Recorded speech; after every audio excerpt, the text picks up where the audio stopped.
The shovel made a dull sound each time it hit the earth, like the world itself didn't care anymore. Jonas Callahan stood waist-deep in the grave he'd been digging since sunup, his hands blistered raw, his breath shallow beneath the heat of the dust-veil sun. He'd carved a cross from mesquite wood and jammed it into the ground behind him. There was no name etched on it, just 5 words burned in with the back of a hot knife. Here lies a man who gave up. He paused to wipe the sweat from his brow, but his hand came back more dirt than skin. He didn't bother to brush it off. Out here, there was no one left to care about appearances. Not since the fever took Ellie. Not since the trial that stole his good name. Not since the silence swallowed his home like a dust storm no prayer could stop. The hole was just deep enough now. 6 feet down, wide enough for a man who'd long since stopped fighting. He took one last breath, dry, sharp, full of sunburnt dust, and raised the shovel. Then something moved above him. A shadow crossed the edge of the grave. Then another. Then 3 more. Jonas froze. His eyes adjusted slowly to the glare above. There, standing against the blazing afternoon sky, were 5 children girls lined up like mourners at a funeral that hadn't happened yet. The tallest was maybe 14, her dress ripped at the hem, her hair like tumbleweed caught in a storm.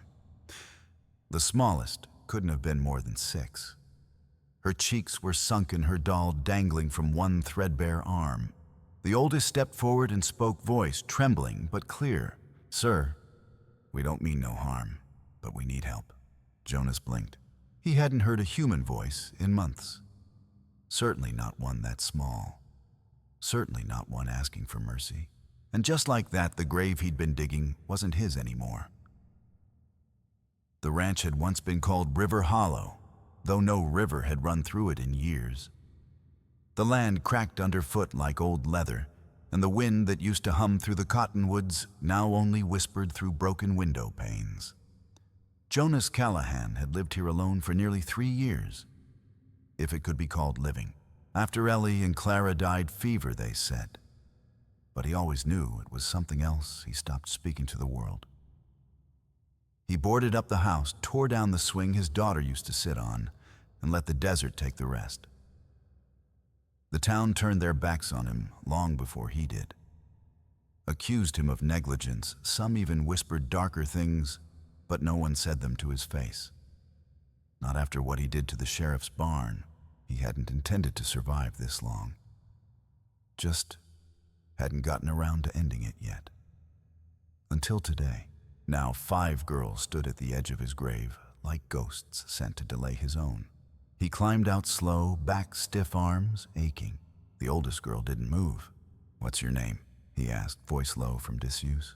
"Nora," she said, pulling her sisters closer. "That's Mira, Tess, June, and Lottie." Jonas glanced over them, thin, bruised, sun-beaten. Shoes worn through skin too pale for the sun they'd crossed. "This is private land," he said, reaching for the shovel still leaning against the mesquite cross. "Ain't no place for kids." Nora didn't flinch. "We didn't come for kindness. We came 'cause you're the only soul for miles not tied to him." "Him is Malcolm Pike." The name hit Jonas like a nail in the ribs. The Pike family owned half of Dustvale County land law, even the church bells. Malcolm was the kind of man who could make a judge vanish faster than a sunset. "I've got nothing to do with Pike," Jonas muttered. "That's why we came." The youngest Lottie, barely 6, started to cry. Not loud, not for attention.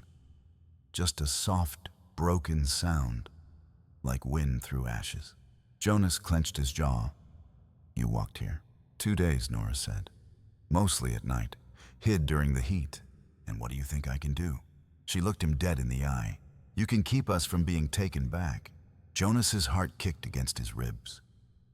A memory surfaced, Clara's voice, barely above a whisper, saying, "Don't let them send me there, Pa." But that was a long time ago. Another life. "Don't get any ideas," he snapped. "I ain't no savior, ain't no father either." "No," Nora said. "But you're not a coward." The word settled over him like dust. He glanced back at the half-dug grave. Funny thing how death makes room for choices. He turned to the girls. The old barn's got a root cellar. Trap door beneath the wagon axle. Go, hide. What about you? Mira asked, voice barely a breath. I'll deal with what's coming. The girls moved like shadows across the dead grass, disappearing into the bones of the barn. Jonas looked up at the sun now, halfway down the sky, casting long shadows over the land he'd once called home. River Hollow hadn't breathed in years. Maybe tonight it would remember how. The dust cloud came just before dusk. Jonas spotted it from the front porch, a faint swirl on the far edge of the mesa riders coming fast, but not frantic.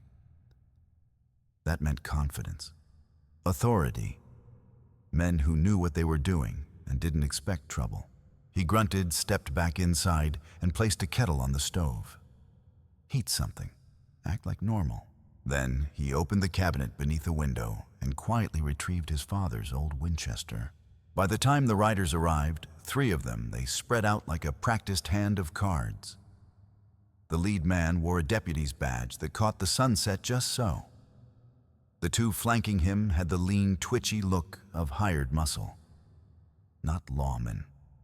Not even close. The deputy dismounted first. Late 40s, wide-brimmed hat, dark mustache that twitched when he smiled. But it wasn't a kind smile. Evening, he called too cheery for the setting. You, Jonas Callahan. I am, Jonas replied, keeping both hands visible on the porch rail. What brings Dustvale's finest out this far? Looking for some missing children. Girls. 5 of them. Ran off from the Pike home for wayward youth. Jonas didn't flinch. Haven't seen anyone but buzzards and shadows. You sure? The deputy asked, voice dipping just a touch. Place has been empty for years. Got nothing but bad land and silence.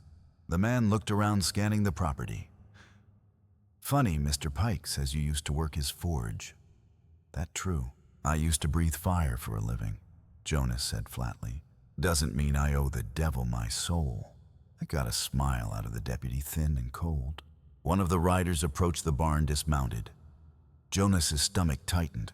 You mind if we take a look around? The deputy asked, already walking toward the steps. Got a warrant? No need, he said, flashing a folded paper that might as well have been blank. Jonas didn't argue. Not yet. Inside the barn, the trapdoor creaked beneath the wagon's shadow. Beneath it, 5 pairs of lungs held their breath like it might buy them another minute of life. The air was thick, the dirt walls sweating with old moisture and older secrets. Back outside, Jonas watched as one rider circled the property, the other rummaging through the tool shed. You seem awful calm, the deputy said, stepping onto the porch beside him. I buried calm a long time ago. There was a silence, long and heavy. Then the deputy's voice dropped low. You know, them girls, they ain't just missing. They're dangerous. They saw something they weren't supposed to. Something that could ruin good men. Jonas turned his head slowly. Good men? The deputy's eyes narrowed. You don't want to get tangled in this, Callahan. Folks remember what happened to you. How quick a man can lose everything when he's on the wrong side of a story. And you think I've got something left to lose? Jonas asked. That hung in the air for a beat too long. From behind the barn, the rider returned, shaking his head. No sign of him. The deputy sighed. Shame. Thought we might have had a lead. Then he leaned closer. They come here, you let us know. Do the right thing. What's the right thing these days? Jonas asked. The deputy smiled again, but his eyes were flint. Survival. The 3 men mounted up, turned their horses, and rode off into the twilight without so much as a backward glance. Jonas waited until the dust settled, until the sound of hooves became memory. Then he opened the barn door and said softly, They're gone. For now. The girls emerged pale and sweating. Lottie clung to Nora's hand like a shadow, afraid of the dark. Jonas looked at them all, thin limbs, haunted eyes, skin tight with fear, and knew deep down they weren't running from punishment. They were running from erasure. What did you see? He asked. Nora shook her head. You don't want to know. I already do. She hesitated, then answered without blinking. We saw Malcolm Pike kill a woman. Jonas's grip tightened on the doorframe. What kind of woman? A government lady said Tess barely 9. She had papers. Said she was shutting them down. Mira added. She screamed. Then, nothing. Jonas closed his eyes. He'd once told himself there was nothing left to save in this world. But these girls weren't just survivors. They were witnesses, and that made them targets.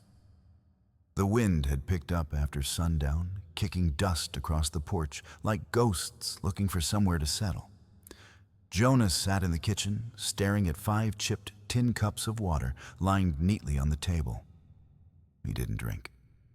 Just listened to the silence between the girls' breaths, to the creak of old wood, to the way fear had its own weight in a room. Nora sat across from him, shoulders squared like a grown woman, but eyes too young for what they'd seen. The others huddled in the next room, wrapped in blankets Jonas had forgotten he still owned. He cleared his throat. You said Pike killed her. Nora nodded once. We weren't supposed to be awake. Mira was crying. Bad dream. We went to get water from the kitchen. The woman, she was in the parlor, arguing with him. She had a satchel full of papers. She said she was going to shut the whole place down. Did you see him do it? No, Nora whispered. We heard the scream. Then the silence. Then they started looking for the journal. Jonas's brow furrowed. Journal? She reached into her tattered dress and pulled out a small leather-bound book. Its spine was cracked. The corners were frayed. It looked unremarkable until you opened it. He took it gently, his calloused fingers trembling. The first page was a list of names. Children's names. Next to each a date, a dollar amount. And beside that, destinations. Some said mine, Nevada, others shipment. Galveston, still others said nothing at all, just a symbol. A star, or a cross, or a number circled in red. Jonas turned the page, then the next. The names kept coming.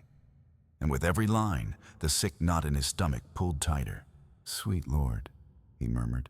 There's a list of buyers in the back, Nora said. We didn't understand most of it. But one name stood out. She leaned closer. Clara Callahan. The world slowed. Jonas blinked once. What? She's in the ledger, Nora said quietly. Under special inventory. Transferred 3 years ago. No return noted. Jonas stared at the name until the letters blurred. Clara, his daughter, buried in a pine box beside her mother, or so he believed. She'd gone to the Pike Clinic with fever. Never came back. He'd never asked questions. Grief had sealed his mouth. Shame had locked it. Are you sure? His voice cracked. Nora nodded. Jonas stood up suddenly, the chair scraping hard against the floor. I buried her, he whispered, pacing. They said she died, that she was too far gone. They showed me, but no, they hadn't. They'd shown him a closed coffin, told him the fever made the body unsafe, told him to trust the system. And he had. His knees buckled. He sat on the edge of the stove, eyes vacant. I didn't even fight, he said. I didn't even ask. The room fell still. Outside, the wind howled against the shutters like it wanted to break in and finish what grief had started. You weren't supposed to know, Nora said, her voice barely a whisper. Jonas looked down at the journal. It wasn't just a record. It was a death sentence for anyone who possessed it. For any child whose name lived in its pages. Why bring it to me, he asked. Because no one else would help, Nora replied. The sheriff, the judge, even the preacher, they all work for Pike. We thought maybe you were the last man left who wasn't bought. Jonas let out a dry laugh that didn't quite become one. You think I'm some kind of righteous man? No, Nora said. We think you're angry enough to do something. From the next room, Mira called out softly, asking for her doll. Tess was singing under her breath, an old hymn broken by fear, but still trying to hold melody, the kind of sound that used to live in this house. Once, Jonas looked around. At the cracked walls, at the broken glass, at the empty chairs no one sat in anymore. And for the first time in 3 years, he wanted to protect something again. "Keep this safe," he told Nora, handing the journal back. "Wrap it in oilcloth. If they catch us, it's the first thing they'll burn." Nora took it with both hands, as if it were scripture. "What are you going to do?" she asked. Jonas stood grabbing his father's shotgun from the rack above the hearth. "I'm going to make it so we're not the ones running anymore." Out back, the barn groaned in the wind, and in Jonas Callahan's heart, something that had been dead and buried for years began to stir. It began with the smell of kerosene. Jonas caught the scent before he heard the hooves, just a faint, oily trail carried on the wind like a warning. Then came the sound. Distant at first. Hoofbeats against hard-packed dirt, muffled by distance, but gaining fast. Not 3 riders this time. Not even 5. 9 horses. 9 men. And not one of them riding in haste. Jonah stepped out onto the porch just as the sun dipped behind the ridge, casting the land in a kind of bruised gold. Shadows grew long, but not long enough to hide what was coming. He lit a lantern anyway. Not for light, for control. Inside the barn, the girls huddled close, eyes wide in the dark. The root cellar's trapdoor was covered again with old sacks and a rusted wheel hub. But Jonas knew it wouldn't hold forever. Not if they meant to search proper. He slipped the Winchester over his shoulder and tucked his father's sidearm into his belt. Then he reached for a thin strip of leather nailed to the wall near the door. A key hung at the end of it, old and brass. It opened a box under the floorboards. The last time he'd opened it was the night he buried Clara. Inside were 10 silver rounds wrapped in cloth. Not special, not magic. Just saved. Just final. He loaded them slowly, thoughtfully. Like a man sharpening a blade he hoped not to use. The riders crested the ridge in formation, 3 in front, Pike's men, by the look of their vests. The rest scattered behind torches already lit. One man rode at the center, tall and cruel in his posture. Malcolm Pike himself, so the devil had come to see his work burn. Jonah stepped off the porch just far enough for the firelight to catch him, but not the barn behind him. The lead rider, a deputy named Raleigh, sneered through the torchlight. "You're harboring fugitives, Callahan." "Don't see any," Jonas replied, voice calm as a quiet storm. "Then you won't mind if we look." Jonas didn't move. "You come near that barn, someone's gonna bleed." Raleigh dismounted, laughing. "Ain't nobody left to save you, Jonas. Town don't want you. Law don't trust you. Hell, even God stopped listening." "Good," Jonas said. "I ain't praying for help." That's when Pike raised a hand, and 2 of his men hurled torches toward the barn. Flames bloomed instantly along the dry hay and warped siding. The barn groaned, then crackled. Jonas's mouth went dry. He turned to run, but too late. Gunfire exploded behind him, splinters carving the porch rails into toothpicks. He dove behind a trough, fired, once caught a rider in the thigh. The man tumbled from his saddle screaming, but the others kept coming. He shouted toward the barn, "Get out back way now!" From the side, Nora's voice rang out, panicked. "They've got Mira!" Jonas's blood froze. He turned in time to see one of Pike's men holding Mira by the arm, dragging her toward a waiting wagon. She kicked and twisted, but she was 6 years old. She didn't stand a chance. Jonas broke cover. Bullets zipped past him like angry wasps. He didn't feel them, not until one sliced clean through the meat of his shoulder. He dropped to a knee, swore, pushed up again. He raised the rifle, fired, missed. His hands were slick with blood, the stock warm and shaking in his grip. The wagon lurched forward, Mira inside, screaming his name, Uncle Joe. Another rider came from the left. Jonas spun and shot him through the chest. But he couldn't reach the wagon. The barn was burning too fast now. The roof caved in with a roar. Flames raced toward the root cellar. Smoke curled up like the fingers of some cruel spirit reclaiming what little life the place still held. Jonas stumbled backward, choking. His knees hit dirt. The world spun. Pike's voice cut through the smoke. Let this be a lesson, Callahan. You don't fight the tide. You drown in it. Then they were gone, Ryder's wagon dust. Silence fell. Jonas pulled himself to the steps and collapsed there, half-conscious, shoulder-bleeding, lungs raw. He'd failed. Again, like with Clara, like with Ellie. He had one job, one chance, and he'd let them take her. In the smoldering dark, the sky above River Hollow turned black, not with storm, but with shame. The morning came slowly, like it didn't want to see what was left.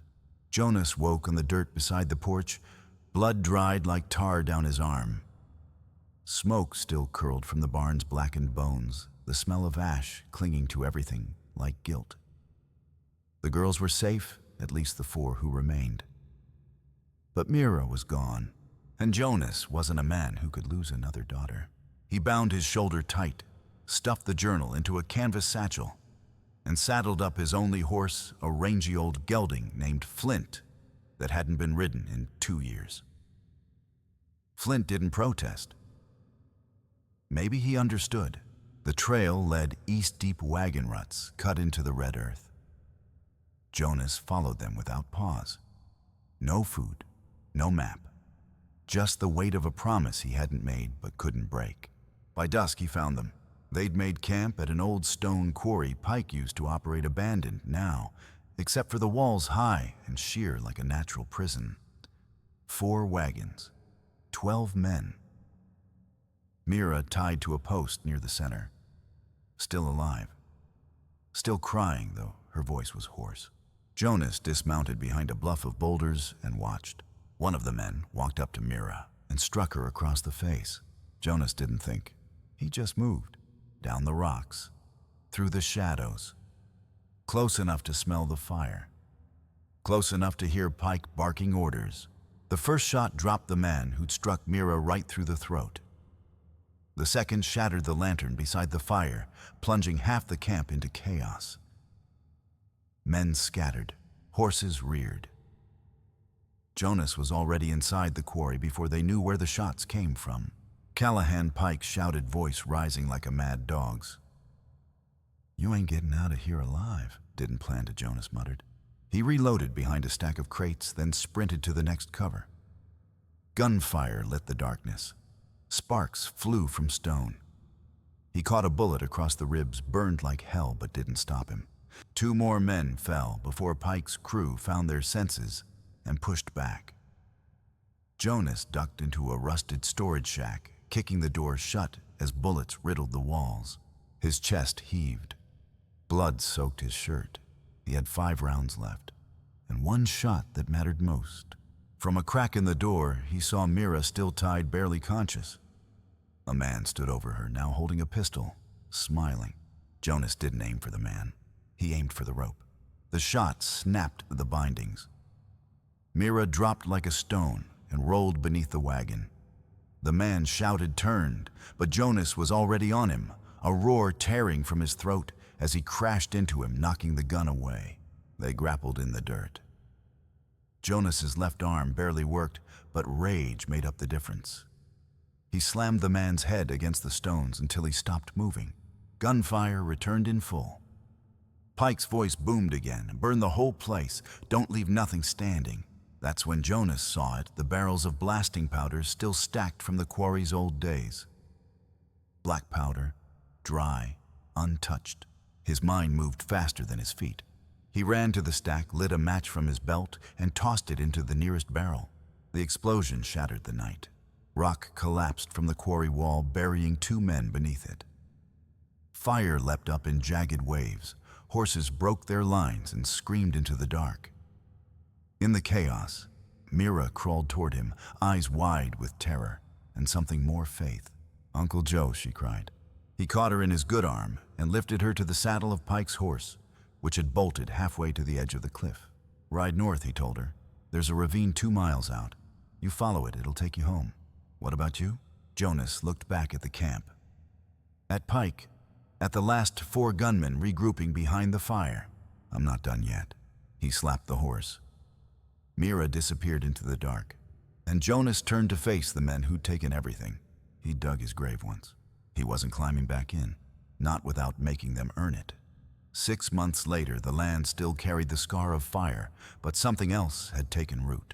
The barn had been rebuilt, not as tall or proud as before, but strong where it mattered. The porch no longer creaked under lonely footsteps. And the old grave marker, the one Jonas had carved for himself, now leaned against a fence, half buried in wildflowers, forgotten like a bad dream.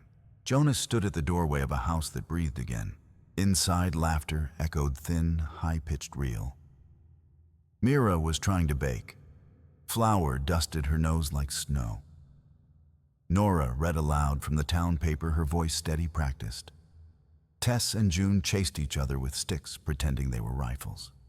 And Lottie, sweet, quiet. Lottie sat in the window, stitching a doll's dress, one small act of healing at a time. He'd gone to town 2 weeks after the raid, blood still crusted beneath his bandages, and handed the ledger to the U.S. Marshal himself. Names, routes, payments, justice. Pike was gone now. So were his men. So was the silence. Some things had been lost forever. Clara's name was still in that book, her trail cold. But Jonas no longer lived in graves. He lived here, among 5 girls who reminded him every day that you don't choose who saves you. Sometimes it's the ones you save who bring you back. The townsfolk had started calling the place something new, Hollow Haven, a place for the lost to be found again, a home that refused to vanish no matter how many fires came for it. Jonas stepped down from the porch as the sun dipped low, turning the sky to molten amber. Lottie ran to him, holding her mended doll. "Uncle Joe," she asked, "is it gonna stay like this now?" He looked at her, at the house, the girls, the light falling soft across the dust, and nodded. "I don't know," he said honestly. "But we built this with fire and ashes.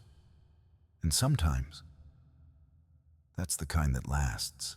She smiled, took his hand, and together they walked back toward the house they hadn't burned. If stories like this still mean something to you, maybe there's room at our fire. Hit that subscribe button and stay a while. We've got more stories to tell.